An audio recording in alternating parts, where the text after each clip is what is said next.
Maaga akong gumising. Ako na rin ang gumawa ng sarili kong pagkain. Dahil sa loob ng 4 na taon na pag-aaral ko sa ibang bansa, ay ako lang din naman ang nag-aasikaso sa sarili ko, kaya sanay na ako. Pagkatapos kong kumain ay naligo na ako. Pagkatapos naman noon ay nagbihis na ako. Nagsuot ako ng casual double-breasted black blazer na above the knee at ang bag ko naman ay isang vintage handbag. Habang namimili ako ng damit ay nakita ko pa ang mga binigay at binili sa akin noon. Nasa akin pa rin ito hanggang ngayon. Ayoko namang itapon dahil sayang. Ipamibigay ko na lang siguro. Sa paglipas ng panahon ay masasabi kong nagbago ako.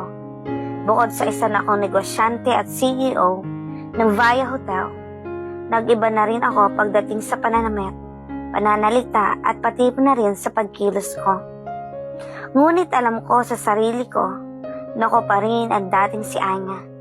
Siguro ay naiba lang ang ugali ko para makisabay sa ugali ng mga mamamayan upang matawag ko ang sarili ko na elegante at sophisticadong tao.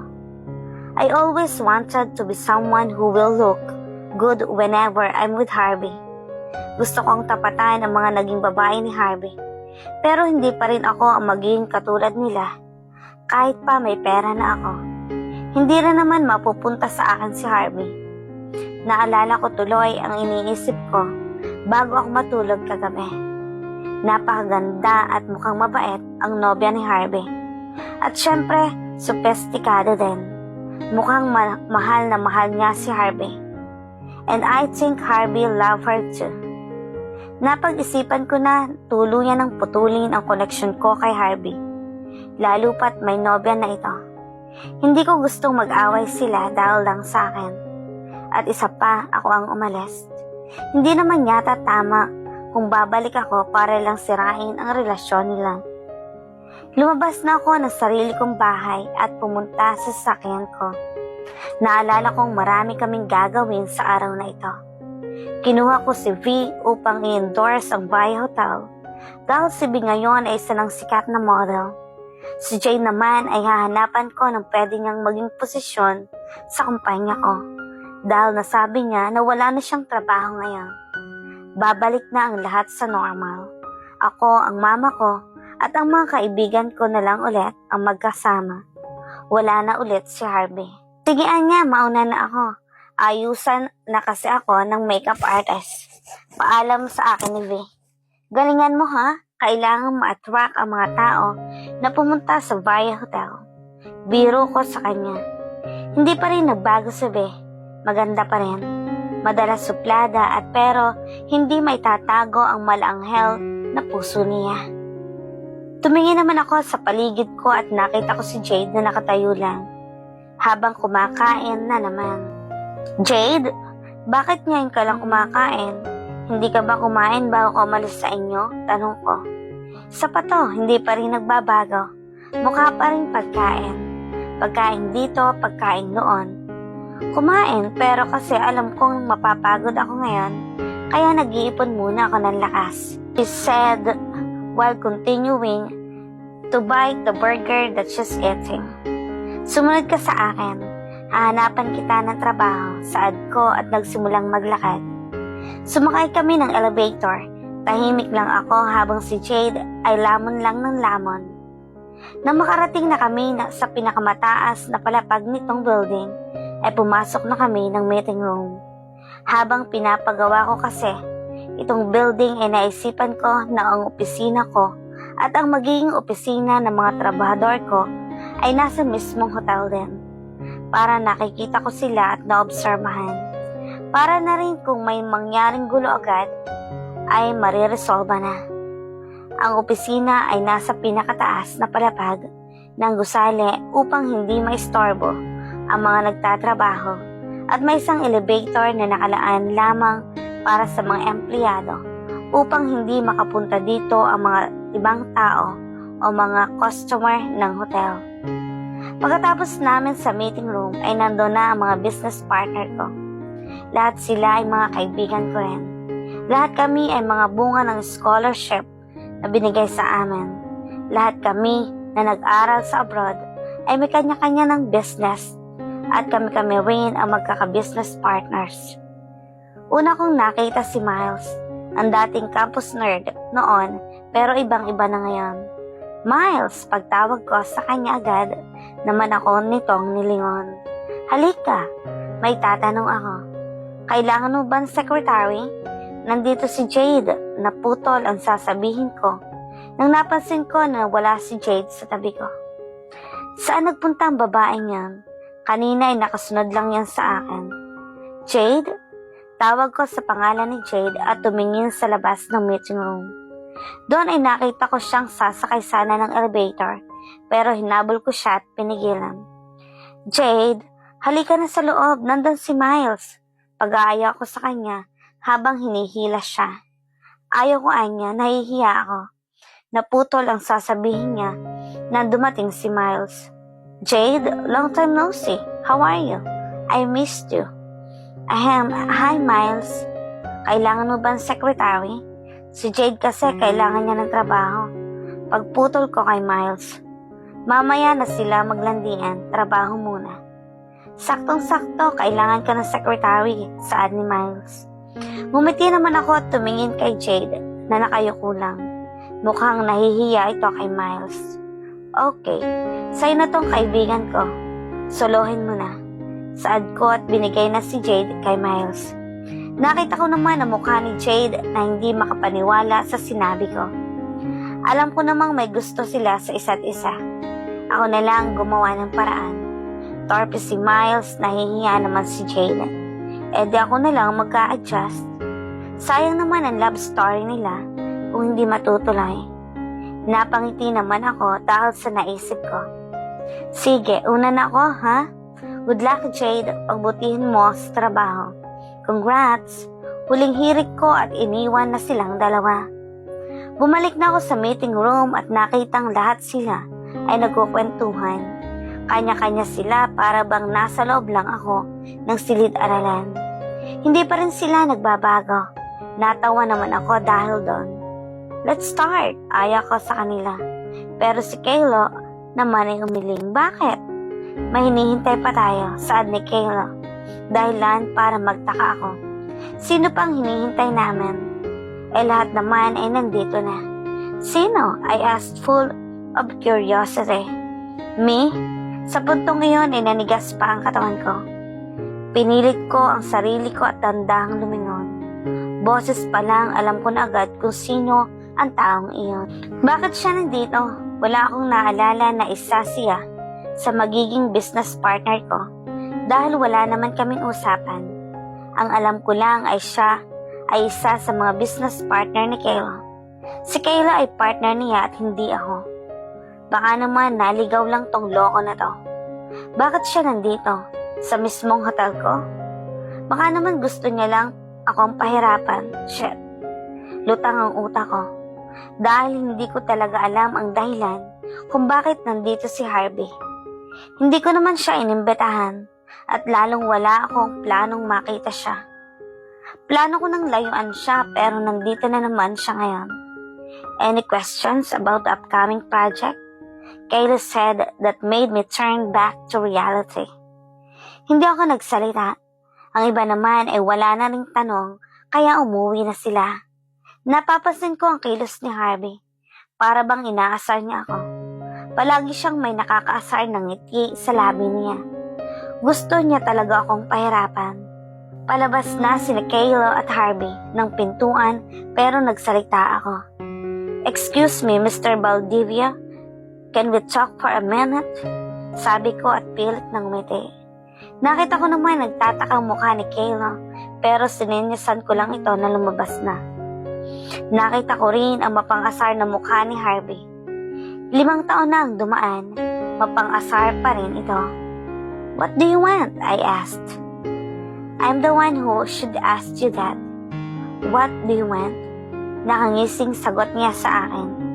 Bakit nandito? Hindi ko matandaan na pumirma ako ng kontrata sa'yo. Saad ko habang nakatingin sa mga mata niya. Alam ko, may binabalak siya. Kahit pa itanggi niya, nababasa ko iyon sa mga mata niya. You really want to know why I'm here? He bit his lips. He stand up and slowly walked towards me. Kinabahan ako sa ginawa niya. Ano ba talagang pakay nitong lalaking ito? Huwag kang lumapit sa akin. Buong diin na sabi ko habang umaatras. Nagpatuloy lang siya sa paglalakad palapit sa akin. Ako naman ay patuloy lang din sa pag-atras, pero maya-maya at dumikit na ang likod ko sa pader. Ibig sabihin lang nun ay na-corner na ako. You know why? Mahinang bulong niya habang nilalagay ang dalawang kamay sa pader upang hindi ako makalas. Nanatili lamang akong seryoso kahit pa ako mismo ay kinakabahan sa ginagawa niya. Because you deserve to suffer, he whispered to my ears with a deep husky voice. You will regret that you left me, Anya. Bulong niya ulit, ngunit sa pagkakataong ito ay hinawakan niya ang pisngi ko at hinarap ang mukha ko sa mukha niya.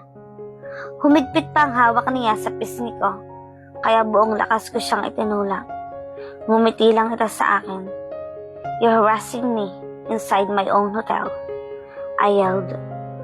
We're business partners now. Lalong nag-init ang ulo ko dahil sa sinabi niya. You will see me every day. You better not be angry at me or else you will be annoyed every day. Try to be sweet sometimes. Pangaasar niya palalo at binuksan ang pinto at lumabas. Napaupo naman ako at napasabunot sa sarili ko. Nakakainis. Lalayo na nga ako. Hindi na ako magpapakita sa kanila tapos ngayon. Nandito si Harvey, ano bang gusto niyang gawin? Baka mamaya magalit pa sa akin ang nobya niya. Saad ko.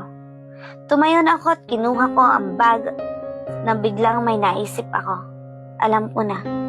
So gustong galitin ni Harvey ang nobya niya? Para ako ang mapahiya? Dahil magiging magkatrabaho kami ni Harvey. Magiging magkasama kami. Magiging iba ang tingin sa amin ng mga empleyado ko at ng ibang tao kung patuloy itong gagawin ni Harvey, kung patuloy siyang lalapit sa akin. Ang kapal naman ng mukha niya. Pagmumukhain pa niya akong malandi, siya naman ang lumalapit sa akin. Dali-dali akong lumabas ng meeting room at bumaba. Kailangan kong habulin si Kayla. Alam kong si Kayla ang may pakana nito. Buwisit. Kayla, halika nga rito. May kasalanan ka sa akin. Galit na sigaw ko sa kanya. Nabutan ko kasi siya rito sa parking lot. Ano naman ba yon? May kailangan akong asikasuhin, no? Mamaya ka na dyan. Napakamot ito sa kanyang ulo at nakakunot noong nakatingin sa akin. May kinalaman ka tungkol kay Harvey, no? Nanlilisik ang mga mata ko na nakatingin sa lokong lalaking ito. Pasaway. Nag-alanga na sagot niya sa akin. Mukhang nag-isip pa ng palusot. Sumagot ka. Huwag na huwag mong tatangkain na magsinungaling. Tatamaan ka sa akin. Pagbabanta ko rito. Oh, eto na. Kinausap kasi ako ni Harvey na gusto kanyang makatrabaho. Ang akala ko naman kasi ay okay na kayo. Kasi nakapag-usap na kayo kahapon kaya pumayag ako. Sagot nito sa akin habang hindi makatingin ng diretsyo sa mga mata ko. Alam ko may tinatago pa siya sa akin. Yun lang. Ano kasi, ang sabi niya mag-i-invest siya ng 50 million sa company ko. Kaya pumayag ako. Sayang eh. Sinasabi ko na nga ba, hindi naman ito papayag kung walang pera na kasama. Kahit kailan talaga mukhang pera. Kung hindi ko lang ito kaibigan ay baka nasampal ko na ito. Ano ka ba naman, Kayla? Alam mo naman na ayaw ko nang makita yung lalaki na iyon, diba? Gusto ko nang lumayo dahil may nobya na siya. Tapos ngayon, ikaw pa pala ang dahilan kung bakit magkasama kami sa trabaho. Pagrereklamo ko naman sa kanya. Pero ang loko ngumiti lang. Baklang to? Ano ka ba, Anya? Kaya mo yan. Magkasama lang naman kayo magtatrabaho, diba? Maiiwasan mo naman siya kahit papaano.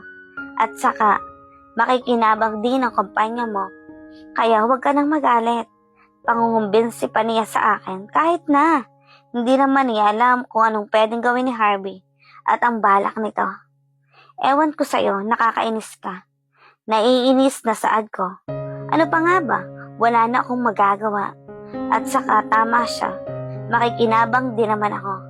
Iwasan ko lang si Harvey sa abot ng makakaya ko. Ililibre na lang kita, bye Anya. Napadabog naman ako at bumalik sa loob ng hotel. Kailangang marinig ito ni V para naman mapayuhan niya ako kung ano ang gagawin ko. Bubuksan ko na sana ang pintuan pero may ibang nagbukas doon. Ang akala kong guard ang nagbukas pero ibang tao pala. Salamat kuya, walang ganang sagot ko pero nagtaka ako. Dahil ibang tao ang sumagot. Excuse me? Rinig kong boses ni Harvey kaasar. Oh, bakit ka nandito? Kala ko ba aalis ka na? Lumayas ka na at baka matakot pa sa iyo ang mga customer ng hotel ko. Walang ganang sagot ko pa rin. Mauubos lang ang energy ko kapag nakipag-away ako sa lalaking ito. May naiwan ako. Kunin mo na ang naiwan mo at huwag ka nang babalik. Pabirong bulong ko. Ang akala ko ay hindi niya iyon marinig pero narinig niya pala na you will see my handsome face every day. You should be thankful that everyone is lucky. Mayabang na sabi nito. Yabang. Dinaig bang bagyo sa sobrang hangin? Alis na! Sungit. Rinig kong bulong nito at umalis na siya. Akala ko pa naman ay magiging payapa na ang buhay ko pero kahit kailan talaga panira si Harvey. Kanya-kanyang buhay na nga eh. Gusto pa rin mga asar as if naman matatakot ako sa pagbabanta niya sa akin kanina. Subukan niya lang isusumbong ko siya sa nobya niya. Samantala, nakita ko naman sila Miles at Jade. Napangiti ako. Ang cute nilang tingnan. Pareho silang ilang sa isa't isa. Pero siguro pagkaraan ng ilang buwan ay parang magjowa na itong mga ito. Nahihiya pa. Gusto rin naman nila ang isa't isa. Hi Jade, hindi pa kayo aalis? Tanong ko. Ang akala ko kasi pumunta na sila sa opisina ni Miles dahil magtatrabaho si Jade bilang secretary nito. We decided to stay here while waiting V. Hindi muna siya papasok sa akin ngayon, bukas pa. Pinag-usapan muna namin ang magiging trabaho niya. Sagot naman sa akin ni Miles. Tumingin naman ako kay Jade. Tila ba sinyasan niya ako na ilayo siya kay Miles. Ang cute. Hello everyone, bati ni V at tumakbay sa akin. Natapos na pala siya. Napatingin ako sa kanya at pak, grabe, mas sobrang ganda. Tara na, aya ako sa kanila. Dahil sa mga susunod na araw ay magkakaroon na ng trabaho ang isa't isa sa amin. Hindi na kami estudyante na palaging free at walang ginagawa. At saka ayusin ko pa pala ang problema ng negosyo ni Mama. Sino ba naman kasi ang namimilit doon ayaw ngang ibenta ni Mama. Napahinga na lang ako ng malalim. Magsisimula na naman ang kalbaryo ko.